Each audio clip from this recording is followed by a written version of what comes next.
الحمد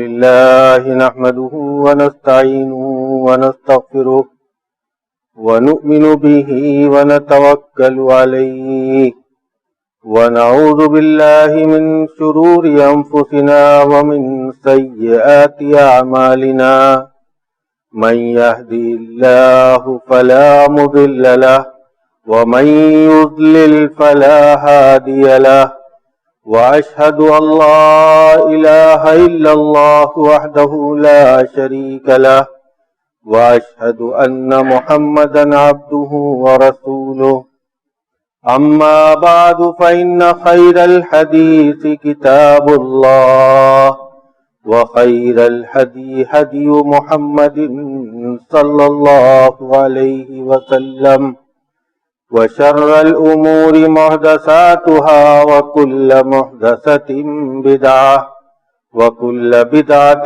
ضلالة وكل ضلالة في النار فأعوذ بالله السميع العليم من الشيطان الرجيم بسم الله الرحمن الرحيم قاف والقرآن المجيد بل عجبوا أن جاءهم منذر منهم فقال الكافرون هذا شيء عجيب أإذا متنا وكنا ترابا ذلك رجع بعيد قد علمنا ما تنقص الأرض منهم وعندنا كتاب حفيظ بل كذبوا بالحق لما جاءهم فهم في أمر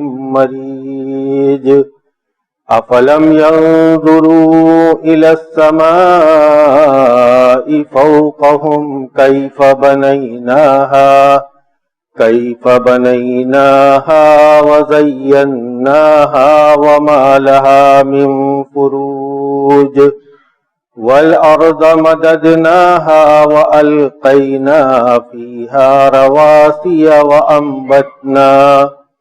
وأنبتنا فيها من كل زوج بهيج تبصرة وذكرى لكل عبد منيب وقال جل شانه في سورة التوبة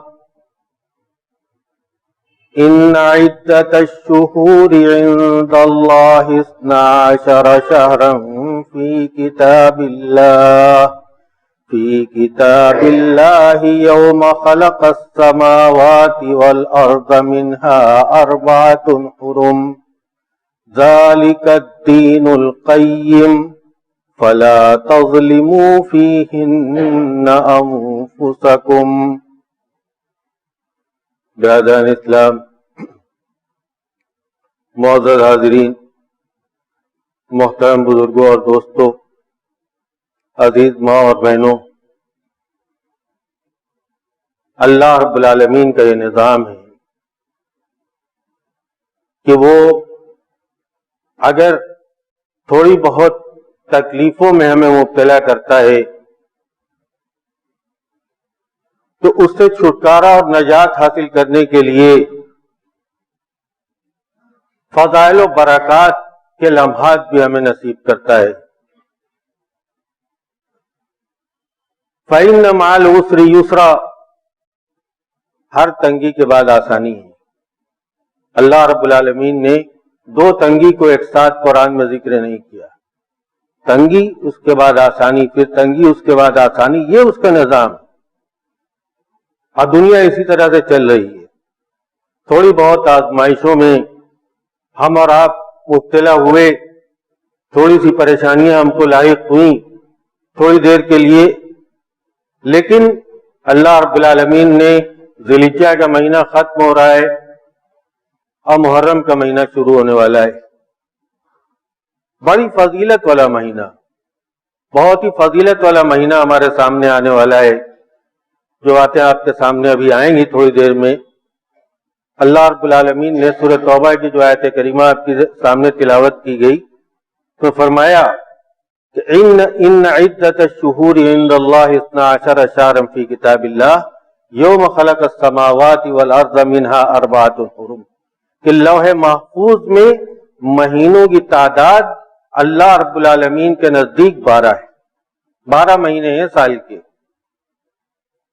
جس دن سے آسمان و زمین کی تخلیق کی اسی دن سے یہ سال کے 12 مہینے ہیں، اور ان میں سے 4 مہینے حرمت والے مہینے۔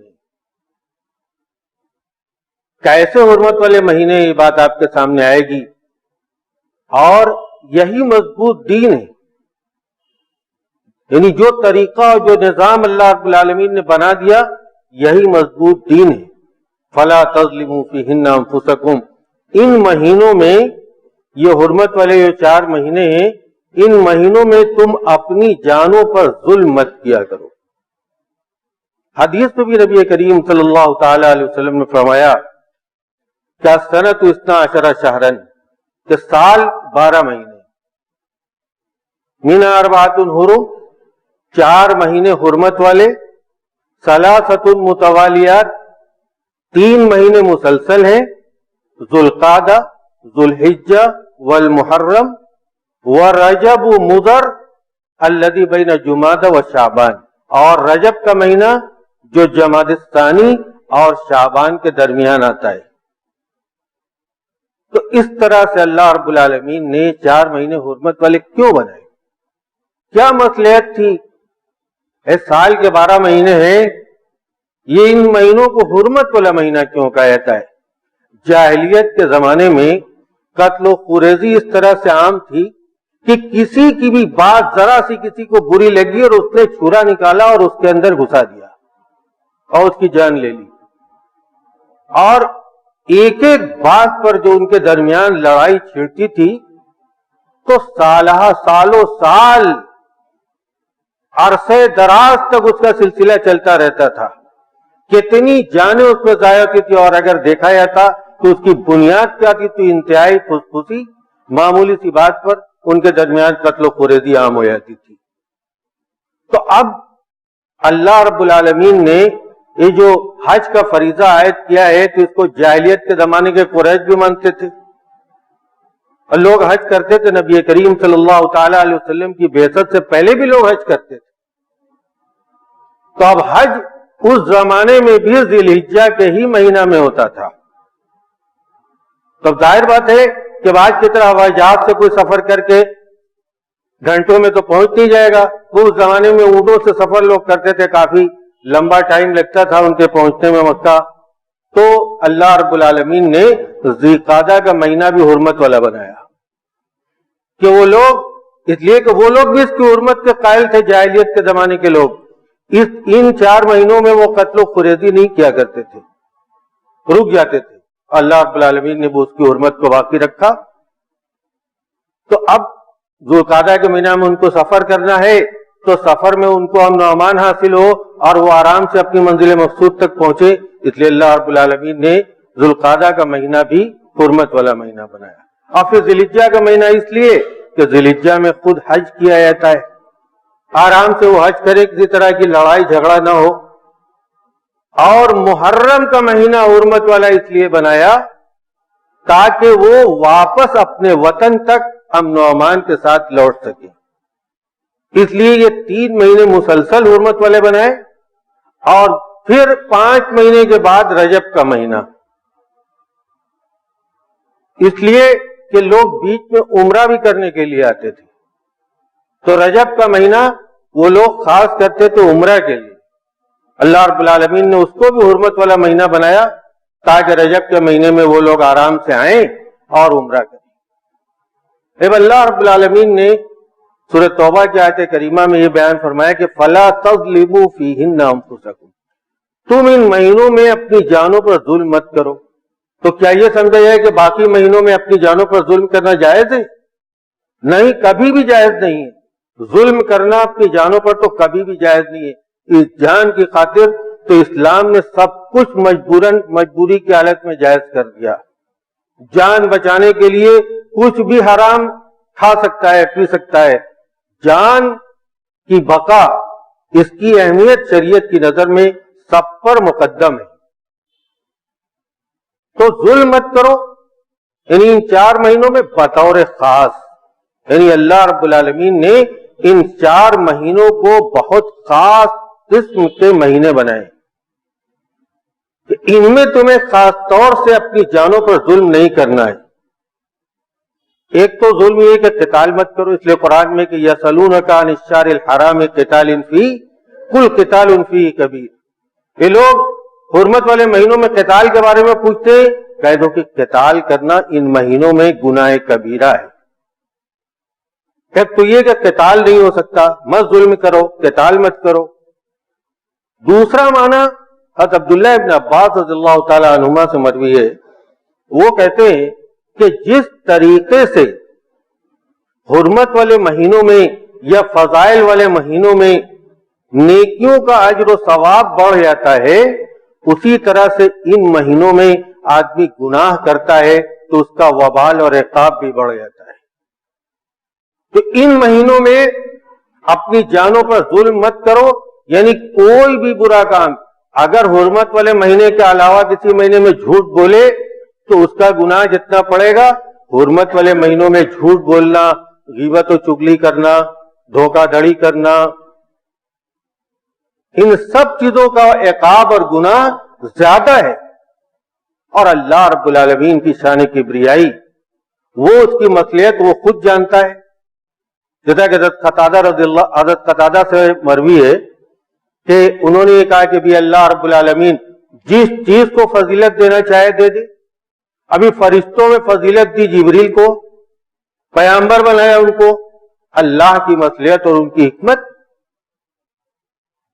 کلام میں سے قرآن کو خاص کر کے اتنا بڑا درجہ دے دیا قرآن مجید کو، اللہ کا کلام ہے. زمین میں مسجدوں کو خاص کر لیا، مسجدوں کی جو اہمیت ہے اور دوسری جگہوں کی وہ اہمیت نہیں ہے. مہینوں میں ماہ رمضان کو خاص کر لیا اور یہ 4 حرمت والے مہینے خاص کر لیے.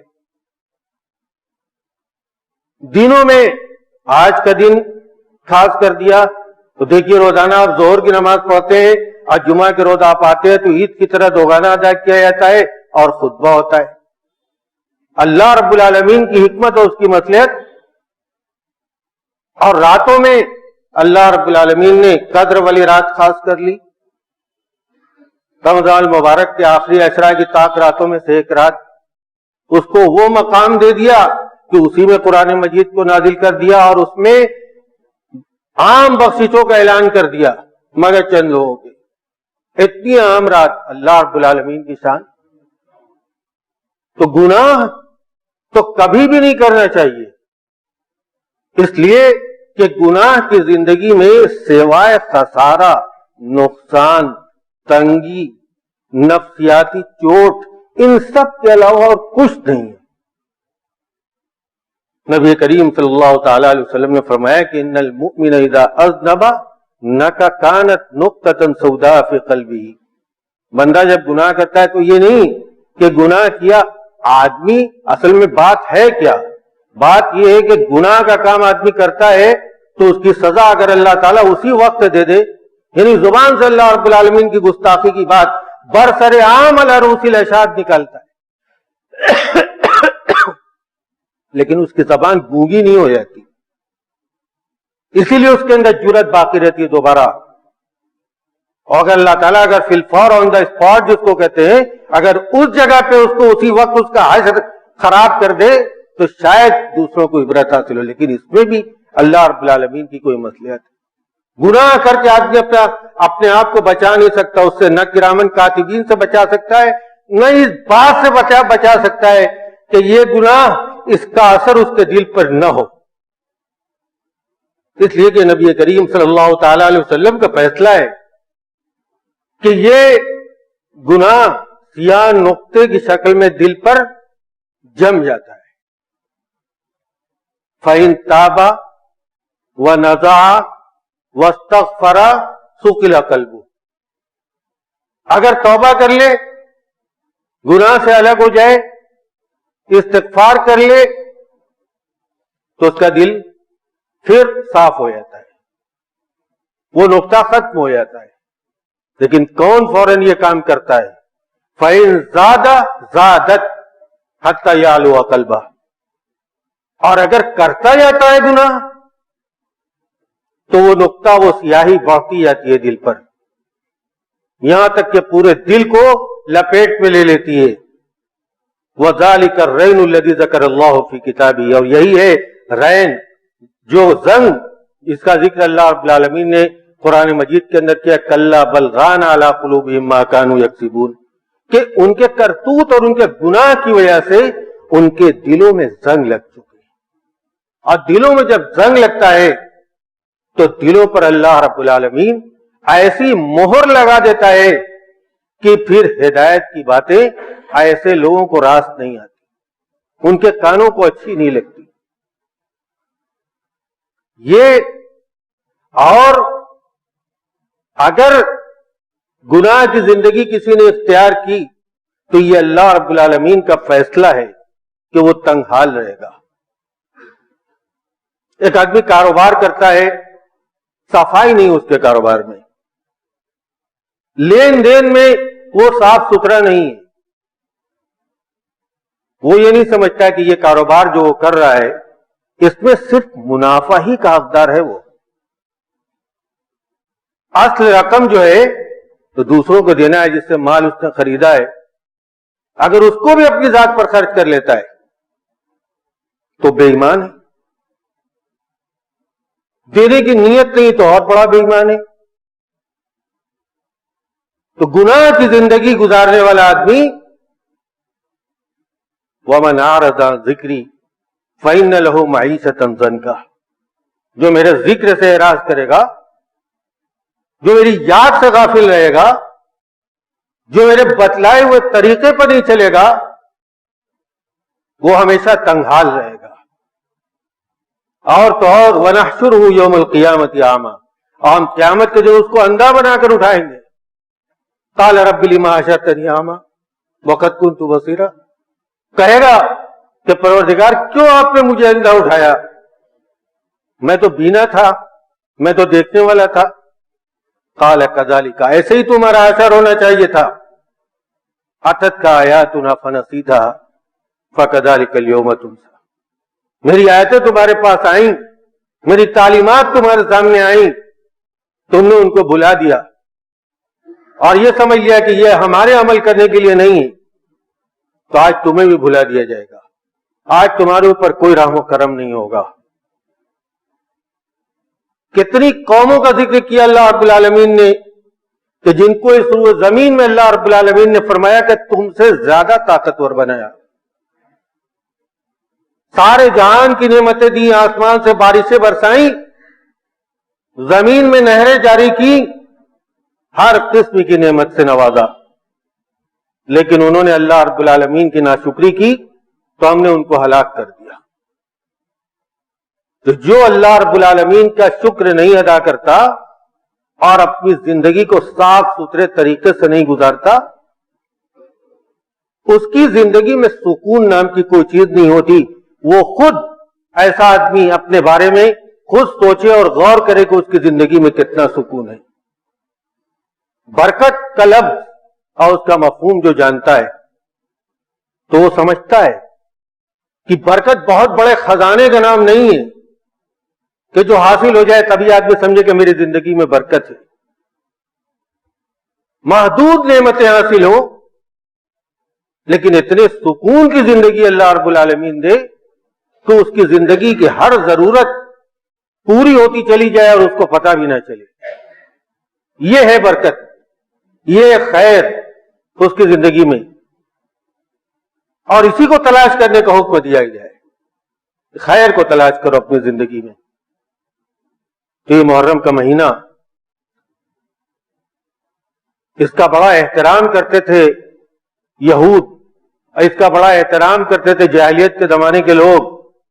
عائشہ رضی اللہ تعالیٰ عنہ کہتی ہیں کہ نبی کریم صلی اللہ تعالیٰ علیہ وسلم مکہ کی زندگی میں بھی قریش بھی روزہ رکھتے تھے عاشورہ کا، اور نبی صلی اللہ تعالی علیہ وسلم بھی رکھتے تھے۔ مدینہ آئے تو جب تک رمضان کے روزے فرض نہیں، وہ برابر رکھتے تھے۔ جب رمضان کے روزے فرض ہوئے تو کہا فمن شاء صام ومن شاء ترکا، جو چاہے رکھے جو چاہے چھوڑ دے، اب واجب نہیں۔ اور پورے محرم کے مہینے میں روزہ رکھنا، اس کی تلقین کی ہے نبی کریم صلی اللہ تعالی علیہ وسلم نے۔ آپ نے فرمایا صحیح بخاری کی روایت میں کہ افضل الصیام بعد رمضان شہر اللہ المحرم، بہترین روزے رمضان کے بعد جو اللہ کا مہینہ محرم ہے، اللہ کا مہینہ اس کو کہا کہ جو اللہ کا مہینہ محرم ہے اس کے روزے۔ وافضل الصلاۃ بعد الفریضۃ صلاۃ اللیل، اور بہترین نماز جو فرض نماز کے بعد وہ رات کی نماز یعنی تہجد کی نماز ہے۔ تو رمضان کے روزے حضرت عبداللہ ابن عباس رضی اللہ تعالی عنہما کہتے ہیں کہ ما رأیت رسول اللہ صلی اللہ علیہ وسلم یتحری یوما فضلہ علی غیرہ الا هذا اليوم یوم عاشوراء وهذا الشهر شهر رمضان۔ کہا کہ میں نے نبی کریم صلی اللہ تعالی علیہ وسلم کو کسی دن کو بہت زیادہ اہمیت دیتے ہوئے اور اس کو دوسرے دنوں پر فضیلت دیتے ہوئے نہیں دیکھا سوائے عاشورہ کے دن کے، اور کوئی کسی مہینے کو اتنی اہمیت دیتے ہوئے نہیں دیکھا جتنی رمضان المبارک کے مہینے کو آپ نے اہمیت دی۔ جب آپ مدینہ آئے تو دیکھا کہ یہود بھی روزے رکھتے ہیں۔ پوچھا کیا بات ہے؟ تو کہا کہ آج کے دن حضرت موسیٰ علیہ الصلوۃ والسلام کو اللہ رب العالمین نے ان کی قوم بنی اسرائیل کے ساتھ فرعون سے نجات دی تھی، اور آج ہی کے دن فرعون کو غرق آب کیا تھا۔ اسی خوشی میں ہم لوگ شکرانے کے طور پر روزہ رکھتے ہیں۔ تو نبی کریم صلی اللہ تعالی علیہ وسلم نے کہا کہ نحن احق واولی بموسیٰ منکم، کہ ہم تو موسیٰ سے زیادہ حقدار ہیں موسیٰ کے۔ تو آپ نے روزہ رکھا عاشورہ کا اور سب کو تلقین کی۔ مدینہ آپ پہنچے تو بستیوں میں منادی کروا دی کہ عاشورہ کا روزہ رکھو۔ تو لوگ کہتے ہیں کہ ہم بھی رکھتے تھے، اپنے بچوں کو بھی رکھواتے تھے روزہ، یہاں تک کہ بچے رونے لگتے تھے تو ہم کھلونے دے کر کے ان کو بہلا دیا کرتے تھے، یعنی بہت اہتمام کرتے تھے۔ اور یہودی لوگ تو خوب 10 تاریخ کو اپنی عورتوں کو زیورات وغیرہ پہنا کر کے، نئے کپڑے پہنا کر کے خوشیاں مناتے تھے تہوار کے طور پر۔ لیکن جب نبی کریم صلی اللہ تعالی علیہ وسلم کو یہ بات معلوم ہوئی کہ یہ لوگ بہت زیادہ احترام کرتے ہیں اس دن کا اور ایسے ایسے عید کے طور پر مناتے ہیں، تو نبی کریم صلی اللہ تعالی علیہ وسلم اہل کتاب کے اندر پائی جانے والی اچھائیوں کو اپنا لیتے تھے اگر اللہ تعالیٰ کی طرف سے اس پر کوئی روک نازل نہیں ہوتی تھی تو۔ لیکن جب آپ کو یہ پتا چلا کہ یہ اتنا اہتمام، تو کہا کہ اذا کان العام المقبل صمنا اليوم التاسع، آئندہ سال ہم 9ویں محرم کا بھی روزہ رکھیں گے، ان کی مخالفت میں یہود کی۔ لیکن اللہ کی قدرت کہ اس کے بعد والے سال نبی کریم صلی اللہ تعالی علیہ وسلم کا انتقال ہو گیا، تو حضرت عبداللہ ابن عباس رضی اللہ تعالی عنہما نے فرمایا کہ خالف الیہود، یہود کی مخالفت کرو، صوم اليوم التاسع والعاشر، 9ویں اور 10ویں کو روزہ رکھو۔ لیکن ایک سوال یہ پیدا ہوتا ہے کہ فرض کیجئے کہ اگر کوئی آدمی نیند نہ کھلی 9ویں تاریخ کو، 9ویں رات میں نیند نہیں کھلی، وہ سحری وغیرہ نہیں کھا سکا، اور 9ویں محرم کو وہ روزہ نہیں رکھ سکا، تب تو کیا وہ 10ویں کو بھی نہیں رکھے گا یا 10ویں اور 11ویں کو رکھے گا؟ حضرت عبداللہ ابن عباس رضی اللہ تعالیٰ عنہما کی روایت میں کہ سوموا یومن قبلہ یومن بعدہ، یہود کی مخالفت میں ایک دن پہلے روزہ رکھو یا ایک دن بعد میں روزہ رکھو۔ لیکن اس روایت میں تھوڑا سا کلام ہے، ایک راوی ضعیف ہے اس روایت کے اندر۔ لیکن علامہ حافظ ابن القیم اور حافظ ابن حجر دونوں نے اس بات کو ذکر کیا ہے کہ دیکھو عاشورہ کا روزہ رکھنے کے 3 درجات ہیں. پہلا ایک سب سے کمتر درجہ یہ ہے کہ آدمی 10ویں محرم کا روزہ رکھ لے صرف، چاہے وہ 10ویں محرم کا بھی روزہ رکھ لے، اللہ تعالیٰ اس کا ثواب دے گا. نبی کریم صلی اللہ تعالی علیہ وسلم نے فرمایا کہ یکفر السنۃ الماضیہ، پچھلے سال کے گناہوں کا کفارہ بن جائے گا. اور دوسرا درجہ یہ ہے کہ 9ویں اور 10ویں کا روزہ رکھے. اور تیسرا درجہ یہ ہے سب سے اعلیٰ درجہ کہ 9ویں 10ویں 11ویں تینوں دن کا روزے رکھے. چاہے تو اس طرح سے بھی آدمی روزے رکھتا ہے. نوافل میں اتنی قید نہیں ہے کہ اگر کوئی 9ویں محرم کو نہیں جاگ سکا اور 9ویں محرم کو روزہ نہیں رکھ سکا تو وہ عاشورہ کا 10ویں محرم کا روزہ نہیں رکھتا، بالکل رکھ سکتا ہے. صرف عاشورہ کا 10ویں محرم کا بھی روزہ رکھنا چاہے تو رکھ سکتا ہے، کوئی مذائقہ نہیں ہے. 11ویں کو ملا کر رکھنا چاہے تو بھی رکھ سکتا ہے، کوئی مذائقہ نہیں ہے. بس یہ ہے کہ اہتمام کرنا چاہیے. جب اس کی اتنی فضیلت ہے، اس روزے کی اتنی فضیلت ہے، تو اس روزے کا اہتمام کرنا چاہیے.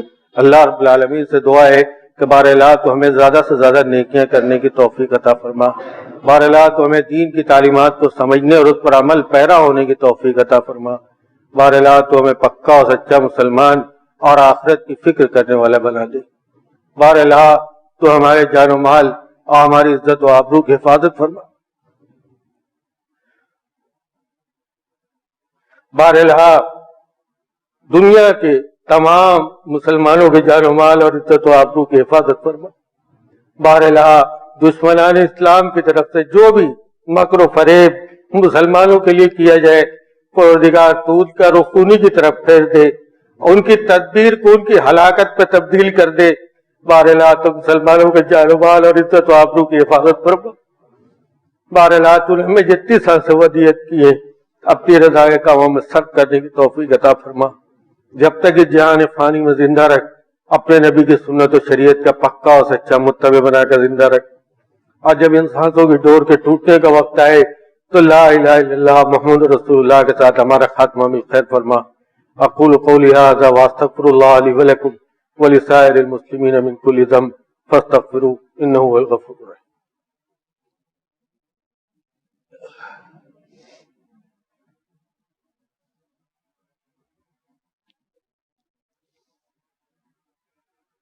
الحمد لله نحمده ونستعينه ونستغفره ونؤمن به ونتوكل عليه ونعوذ بالله من شرور أنفسنا ومن سيئات أعمالنا. من يهده الله فلا مضل له ومن يضلل فلا هادي له. وأشهد أن لا إله إلا الله وحده لا شريك له وأشهد أن محمدا عبده ورسوله. أما بعد فأعوذ بالله السميع العليم من الشيطان الرجيم. بسم الله الرحمن الرحيم. إن الله وملائكته يصلون على النبي يا أيها الذين آمنوا صلوا عليه وسلموا تسليما. اللهم صل على محمد وعلى آل محمد كما صليت على إبراهيم وعلى آل إبراهيم إنك حميد مجيد. اللهم بارك على محمد وعلى آل محمد كما باركت على إبراهيم وعلى آل إبراهيم إنك حميد مجيد. اللهم نور قلوبنا بالإيمان. اللهم نور قلوبنا بالإيمان واشرح صدورنا بالإسلام واجعلنا هداة مهتدين وادخلنا في عبادك الصالحين.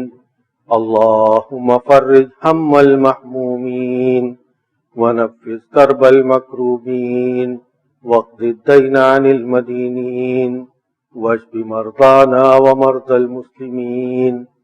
ربنا آتنا في الدنيا حسنة وفي الآخرة حسنة وقنا عذاب النار.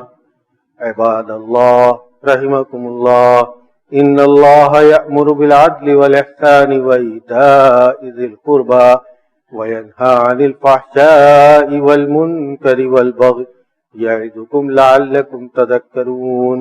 اذکروا اللہ یذکرکم وادعوہ یستجب لکم ولذکر اللہ تعالی اعلی واولی واعز واجل واکبر.